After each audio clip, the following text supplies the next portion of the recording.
Hi guys, welcome back to our channel. మళ్ళీ బయట తిరగడానికి ఎక్కడికి వెళ్తున్నా అనుకుంటున్నారు కదా. మా అమ్మాయి అంత క్యూట్ గా అందరికి హాయ్ చెప్తుంటే మీరు కూడా హాయ్ చెప్పొచ్చు కదా. ఇంతకీ ఎక్కడికి వెళ్తున్నాము, ఎందుకు వెళ్తున్నామో మీకు తెలియాలి కదా. చెప్తాను, వీడియో ఎండింగ్ వరకు చూడండి, మీకే తెలుస్తుంది. అండ్ కొత్తగా మన వీడియో ఎవరైనా చూస్తున్నట్లయితే ప్లీజ్ లైక్ చేసి కామెంట్ చేయండి, మీ ఫ్రెండ్స్ అండ్ ఫ్యామిలీ మెంబర్స్ కి కూడా షేర్ చేయండి. అండ్ మ్యాటర్ లోకి వెళ్తే, ఆ రోజు మా 5th వెడ్డింగ్ యానివర్సరీ అన్నమాట.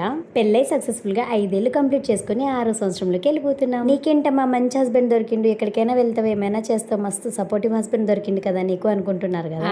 ఆగండి, అక్కడే పప్పులో కాలేస్తున్నారు. ఈ 5 ఏళ్లలో మేము ఎన్నిసార్లు గొడవ పడి ఉంటాం, ఎన్నిసార్లు మా ఆయన నా మీద చేసుకుని ఉండుంటాడు. అలాంటివి ఏది జరిగినా మా లైఫ్ లో కాసేపు మట్టికే అవి అలగడం, కోపడడం అవన్నీ కామనే మాకు. కానీ ఎప్పుడు అలాంటి విషయాల్లో థర్డ్ పర్సన్ ని ఇన్వాల్వ్ అయితే చేయలేదు మా లైఫ్. చేయకూడదు కూడా థర్డ్ పర్సన్ ని. అది ఫ్యామిలీ మెంబర్స్ అవని, బయట వాళ్ళే అవని. మన ప్రాబ్లమ్ ని మనమే సాల్వ్ చేసుకోవాలి, హ్యాపీ అయిపోవాలి. అంతేగాని థర్డ్ పర్సన్ అయితే మన లైఫ్ లోకి ఎంటర్ చేయొద్దు. థర్డ్ పర్సన్ మన లైఫ్ లోకి ఎంటర్ అయ్యారే అనుకోండి, ఖచ్చితంగా వాళ్ళ లైఫ్ రోడ్ ఎక్కుతుంది. అదే నా నమ్మకం. అందుకే మా మధ్య ఎన్ని గొడవలు జరిగినా ఏం జరిగినా నేను థర్డ్ పర్సన్ దగ్గరికి అయితే తీసుకెళ్ళాను. కొన్ని క్షణాల తర్వాత మళ్ళీ మేమే కలిసిపోతాం. మేము లైఫ్ లో హ్యాపీగా ఉండడానికి సీక్రెట్స్ అయితే ఇవే. మన వీడియోస్ చూసే వాళ్ళలో పెళ్ళైన వాళ్ళు ఎవరి లైఫ్ లో గొడవలు లేకుండా అయితే ఉండదు, కానీ థర్డ్ పర్సన్ ఇన్వాల్వ్ చేయకుండా మీ ప్రాబ్లమ్ ని మీరే సాల్వ్ చేసుకోండి, అప్పుడే అందరు హ్యాపీగా ఉంటారు. సరే, నా ఫిలాసఫీస్ పక్కన పెడితే, ఆ రోజు మా వారు మమ్మల్ని బయటకి అయితే తీసుకెళ్లారు జస్ట్ తిప్పడానికి. ఫస్ట్ అయితే పార్క్ కి వెళ్ళాం. అక్కడికి వెళ్ళినప్పుడు మా ఆయన నాకు రీల్స్ తీశారు, ఫొటోస్ తీశారు, చాలా సపోర్టివ్ అని చెప్పాను కదా. రీల్స్ తీయడం అయిపోయిన తర్వాత డైరెక్ట్ గా రెస్టారెంట్ కి అయితే వెళ్ళిపోయాం. బిర్యానీ ఏం తినకుండా మటన్ మండి అయితే తిన్నాము. టేస్ట్ అయితే చాలా బాగుంది. రిటర్న్ వచ్చేటప్పుడు పిల్లలకేమో సోడా సిప్పించాం. వాళ్ళ కోసం అనే కాదు, మేము కూడా తాగాం.